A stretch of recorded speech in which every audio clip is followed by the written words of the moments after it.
Welcome to this week's Hot Takes, where you at home send us your spiciest hot takes and Hayden and I rate them. So this week was the Miami Grand Prix. So we're going to get into your spiciest hot takes. Hayden, you ready? Oh, always. Max would win the championship in the Red Bull, Ferrari, McLaren, and the Mercedes. Wow, okay. That is quite a spicy hot take, and my brain right now is computing. Do I agree? Do I disagree? I think I know where I'm going, though. I disagree on this hot take. Right. Ferrari, maybe. McLaren, Potentially. where it is now, we'll have to see after the next few races because, the safety car and the controversy around the safety car, picking up the wrong driver, definitely did help Lando get the race win.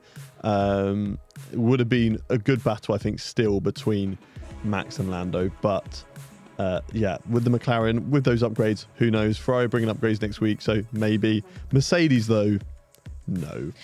Wow. No, that Mercedes 2026. sucks. We're not talking about 2026. We're talking about right here, right now. There was no year specified? No, that was very much right here, right now. This season, not the Merc. I mean, but no thing is, one's though, winning in the Merc. If it's right here, right now, the only car I'd say is you Ferrari. You could put together Senna, Verstappen, Schumacher, Hamilton, put all their DNA together in a test tube and make a baby and then grow that really, really quickly into an adult to race in that Mercedes. And it would still not win the championship because that Mercedes sucks. There's a reason why Lewis looked at it in the simulator and went, I'm out. I'm not even going to wait a season. Get me out of here. Send me over to Italy. I want some spaghetti and I don't want this car anymore. It's very true, Hayden. Definitely, I don't think in the Mercedes. Definitely not the Mercedes. Not Mercedes. I don't think the McLaren either. Although now they're looking quite strong, I don't think he could do it in the McLaren. I think it's the Ferrari or the Red Bull. I think there's a chance. Whilst the McLaren hasn't looked good at the start of the season, things can change. So that's the great thing about a long season in Formula One. Yeah. Is that if you don't get off to the marks well, but you catch up pretty early, and say we go to Imola, and then we go to Monaco, and McLaren are on top and they're ahead of Red Bull, and Red Bull, due to the cost cap and the restrictions on how much testing they can do because of winning the championship last year, get less testing time. So they're unable to develop their car as much as maybe the other teams. So might not have upgrades coming. So McLaren could be, for the rest of the season, the better car, and Lando and Piastri could catch up. Piastri's a little bit too far off, but Lando, if he wins quite a few races and Max is, finishing second or third across the season now that we have, by the end of the season, we could have a championship battle on our hands. I mean, I hope that's going to happen. I think there is potential for that. It's more the consistency of the McLarens. I think like some days I'm like, wow, yeah, they're doing amazing this race weekend. Let's see if they can bring it for the next one. Then I'm like, oh no, they've changed something. They've upgraded the car. And then again, oh my gosh, they're not doing that well. Oh my gosh, the next one, they've done well again. Yeah. So I think McLaren, it's very up, down, up, down, up, down with me before I can make any bold statements. Yeah. I guess it is a merit to Max's driver craft and how he is as a driver because, this Max Verstappen fan, I'm going to guess you're a Max Verstappen fan, you think he's a fantastic driver, he can get in any car, but unfortunately Formula One's not like that. It's not a spec series, so you could get in a car that's just really not got the pace, there's something going wrong, the power unit's not there, whatever's going on, and Max wouldn't get that win despite how amazing of a driver that he would be, so I like it. I think it's quite spicy. You'll get the whole of the Netherlands that will back this and be like, put him in a Williams, and he will wipe the floor of the season with everyone. For some of them there, but then you'll get the other side of it, the Lewis Hamilton fans. They'll be like, how dare you?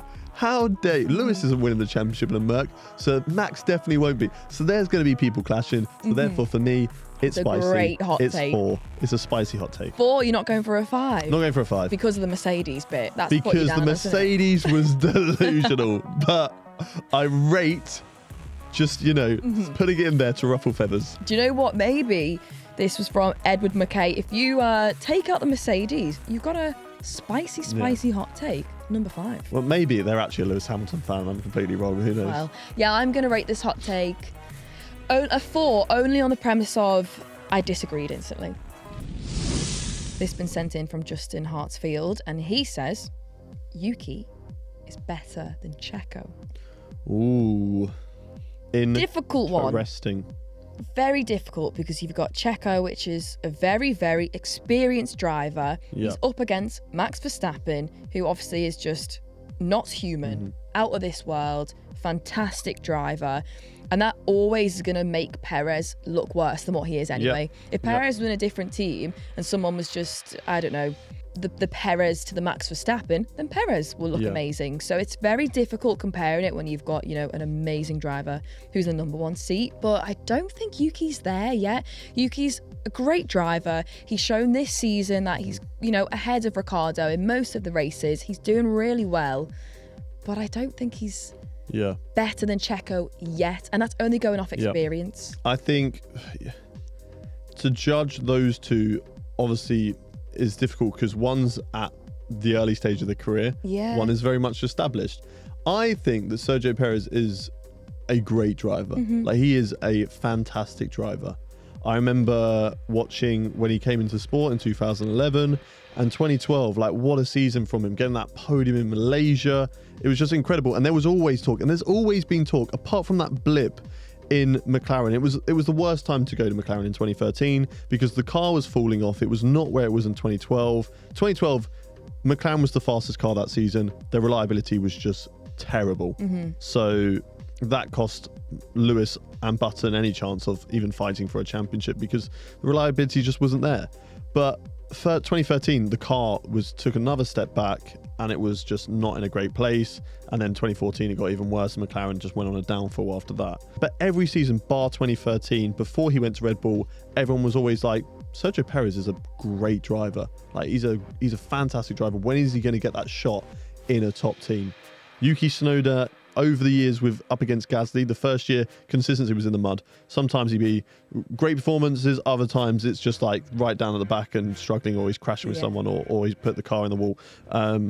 And then he's just sort of slowly developed that. And now I think he's into a consistent driver. But when you watch Daniel Ricciardo get that P4 in the sprint race, you're a bit more like, if you start doing performances like that, then I will look at you and go, okay, this guy, wow, like, let's get him into a top team.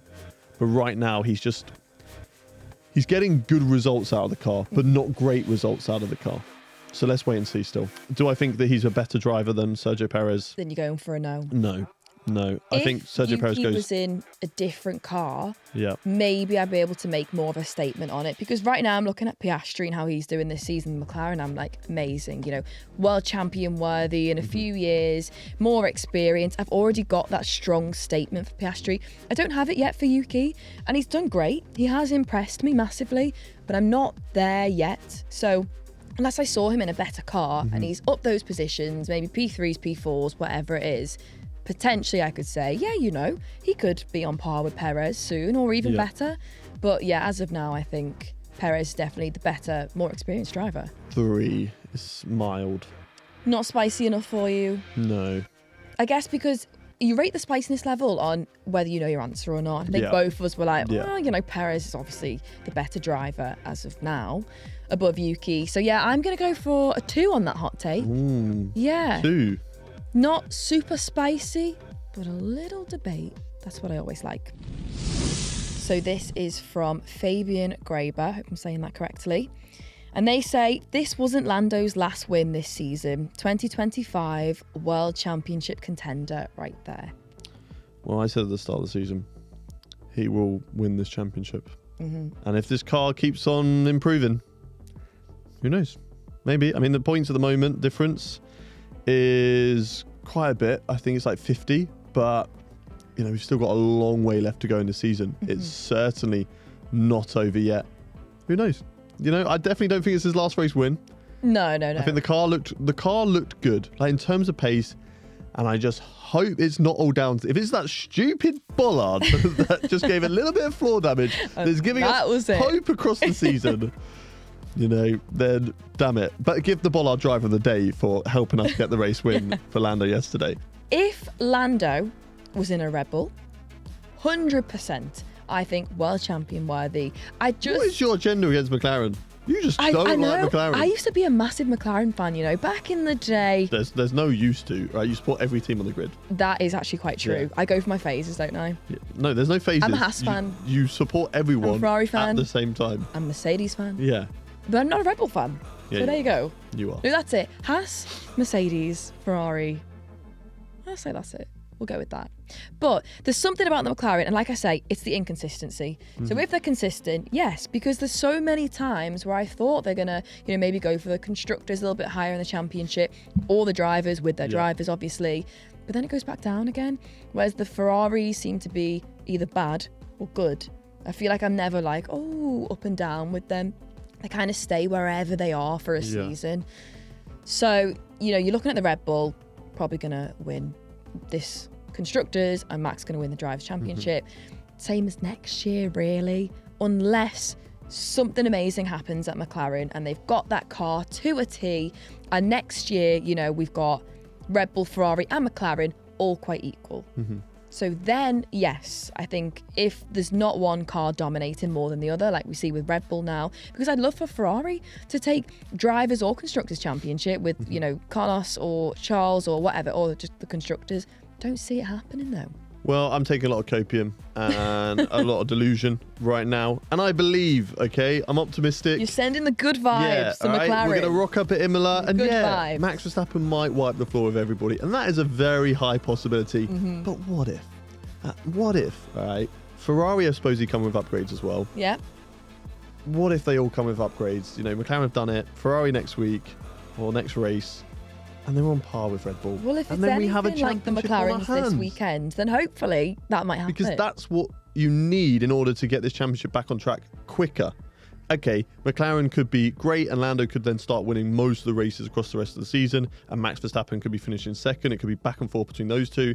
If Lando gets a majority, it's going to take a whole season before they are in contention, because right now the points difference is about 50. It's quite a lot, especially as Max is so consistent and where the cars are first or second. But you put Ferrari in that mix as well, and that's probably why Lando's not had a great start to the season, because the McLaren has been like the third best team, sometimes the fourth best team, sometimes the second best team, and it's been floating around the area where it's like, I'm on the podium, then I'm fifth, then I'm podium, then I'm winning, then I'm fifth. So we need to just get that consistency there at the top. And then Max needs to be in that sort of area where he's fighting second, third, fourths, and then the championship's back on. But it's not without question, right? It could happen. Yeah, well, you never know. Let me have my You dream. never know, Hayden. Because we've had a Sainz win and now a Lando win. I might fulfill your dreams, maybe. Hopefully that will happen. I want to go lower just because I agree, but I think I'm one of the minority. I'm like, yes, I'm banging this drum. It's happening. Don't know. I said it from the start of the season. Yeah, it's coming. think a few people are on your side with this one. Yeah, but are they just also taking a lot of copium and also delusional? I think there'd be a debate from this amongst people. Let's say a 4. A 4? That's quite high. I wasn't expecting that. Yeah. I'm going to go 3. Right on the fence, as per usual. Yeah, might happen. It might not. Thank you so much for sending in your hot takes. Been a nice time debating this hot take for the Miami Grand Prix. Don't forget to send us some more. Twitter, Facebook, Instagram, wherever. And we'll see you on the next one.